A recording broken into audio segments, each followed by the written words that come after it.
All right. Here you go, Jay. PC mostly built. Side panel obviously with the plastic still on, so it's a little hazy. Cracker open. Take a look. She's running beautifully right now. Got your one hard drive right in there. There's room for 6 total, plus more SSDs in the back if you want. That's the one slot that's filled. Got your 2 fans in the front. Graphics card, look at that.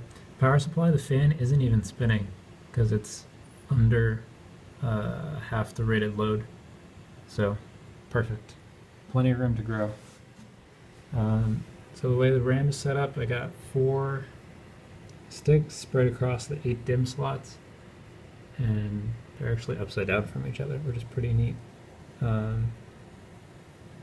Yeah, so here's the graphics card, running in all her glory. That's the 750 SSD. Goes right into a PCIe slot there. That thing's fast as hell. But yeah, I mean, it's pretty quiet. If we tuned these fans a little bit, we could get it quieter, but if you're not concerned about noise, then I'll just leave it be. So yeah, enjoy.